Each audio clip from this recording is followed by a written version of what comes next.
दोस्तों नमस्कार। एक बार हाजिर हैं आपके समक्ष एक नई जानकारी को लेकर। और आज जो हम जानकारी देने जा रहे हैं वो है कुलधारा गांव की, जो कि राजस्थान का सबसे रहस्यमयी और भूतिया स्थान है।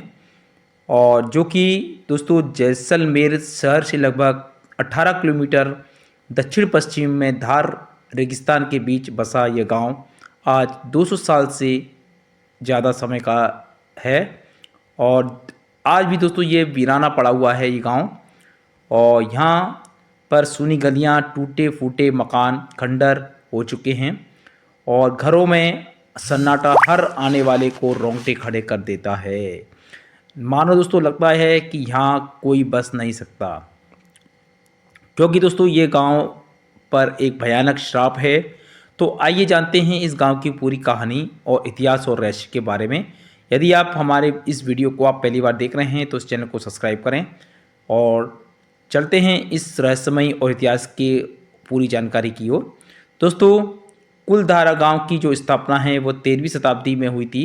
लगभग 1291 ईस्वी में पालीवाल ब्राह्मणों ने इसे बसाया था।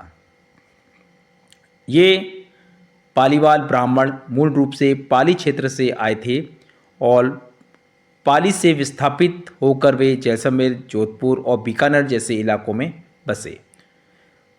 कुलधारा में सबसे पहले बसने वाला का नाम इसमें ये गंधान था। उन्होंने दोस्तों यहाँ पर उदनसर नाम का एक तालाब भी खुदवाया था जो गांव की जान था। पालीवाल ब्राह्मण बहुत ही मेहनती और कुशल किसान थे और रेगिस्तान में भी वे खेती करते थे। उन्होंने खारिन और कुएं का जाल बिछाया तो था, जिससे दोस्तों मानसून का पानी जमा होकर ज्वार, गेहूँ और चना जैसी फसलें उगती थी। उस समय की बात है ये। लगभग 17वीं और 18वीं शताब्दी तक कुलधरा बहुत समृद्ध हो गया था और यहाँ लगभग दोस्तों 400 घर थे और अनुमानित आबादी जो थी वो 1500 से 1600 के आसपास थी। गांव में विष्णु मंदिर और माता जी का मंदिर, सुंदर वास्तुकला वाले मकान थे। पालीवाल व्यापार, बैंकिंग और कृषि में माहिर थे और गांव में जैसलमेर रियासत का सबसे ज़्यादा जो राजस्व देने वाला इलाका था। लेकिन दोस्तों लगभग 19वीं शताब्दी की शुरुआत में सब कुछ बदल गया था।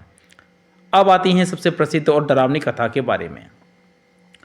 लोक कथाओं के अनुसार लगभग 1825 में के आसपास जैसलमेर रियासत के दीवान सलीम सिंह, जिन्हें लोग जालिम सिंह कहते थे, वो बहुत क्रूर और अत्याचारी थे। वह कर वसूलने में बहुत सख्त थे और गांव वालों पर अत्यधिक टैक्स लगाता था वो।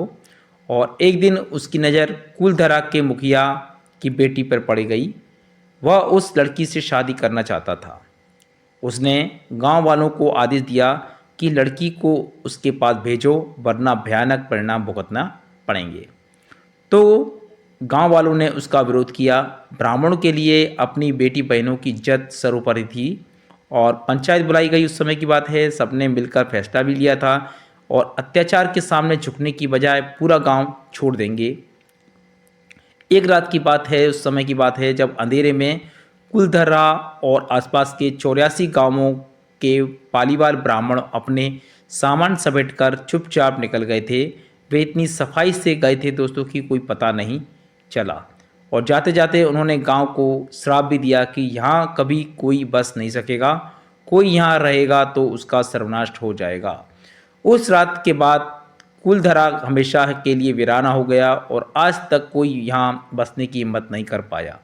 लोग कहते हैं कि जो भी यहाँ रात गुजारने की कोशिश करता है उसे अजीब अनुभव होते हैं, डरावनी आवाज़ें आती हैं, ठंडी हवा, छायाएं या नींद नहीं आती है उसे। कई पर्यटकों ने दावा किया था कि रात में यहाँ भूत घूमते हैं। लेकिन दोस्तों क्या यह सिर्फ कथा है? हकीकत इतिहासकारों का कहना है कि यह असली वजह पानी की कमी हो सकती है और रेगिस्तान में कुएं सूख गए हैं, कांकनी नदी कमज़ोर पड़ गई है और राज्य से टैक्स की मांग बढ़ गई है। इससे पालीवालों की खेती चौपट हो गई है और कुछ का मानना है कि यहाँ पर भूकंप आया था जिससे मकान ढह गए। वर्ष 2017 की एक वैज्ञानिक स्टडी में कहा गया है कि ये खंडरों की छतें गिरी हुई मिली हैं जो भूकंप का संकेत है। फिर भी शराब की कहानी आज भी जिंदा है और ब्रिटिश अधिकारी जेम्स टॉड ने वर्ष 1815 में गांव की आबादी 800 बताई थी लगभग, लेकिन 1890 तक सिर्फ इसे 37 लोग बचे थे और उसके बाद पूरा खाली हो गया था। और आज कुलधरा एक पर्यटक स्थल है। राजस्थान सरकार ने इसे हेरिटेज साइट बनाया है वर्ष 2015 से। इसमें जिंदल स्टील के साथ पार्टनरशिप में यहाँ पर cafe, lounge, folk dance area और नाइट स्टे कॉटेज बनाए गए हैं। दिन में हजारों पर्यटक आते हैं और फिल्म की यहाँ पर शूटिंग होती है, जैसे कि वर्ष 1997 की फिल्म गुप्त का गाना। लेकिन सूर्यास्त के बाद गेट बंद हो जाते हैं और कोई रात में यहाँ नहीं गुजार सकता है। कुलधरा के खंडर आज भी अपनी कहानी कहते हैं। टूटे दरवाजे, सूनी गलियाँ, रेत से ढके मकान, हवा में उड़ती धूल, यहाँ आकर लगता है कि जैसे कि समय रुक गया है और कोई नहीं जानता कि पालीवाल कहाँ गए। लेकिन उनकी बहादुरी, इज्जत और शराब की कहानियाँ सदियों से जीवित हैं। दोस्तों, कुलधरा सिर्फ गांव ही नहीं बल्कि एक साहस, बलिदान एवं राष्ट्र का प्रतीक है। अगर आप रोंगटे खड़े करने वाले की जगह, ऐसी जगह देखना चाहते हैं तो जैसलमेर घूमते समय कुलधरा जरूर जाएं। लेकिन याद रखें कि दिन में घूमें, रात में इसमें यहाँ से दूर रहें, क्योंकि ये शराब अभी भी बरकरार है या शायद सिर्फ हमारी कल्पना है। तो दोस्तों, आज के लिए इतना ही। तो ये जानकारी आपको कैसी लगी, जैसा कमेंट करें। फिर हाजिर होंगे ऐसी नई अपडेटेड जानकारी के साथ। तब तक के लिए आज्ञा दीजिए। धन्यवाद दोस्तों, बाय बाय।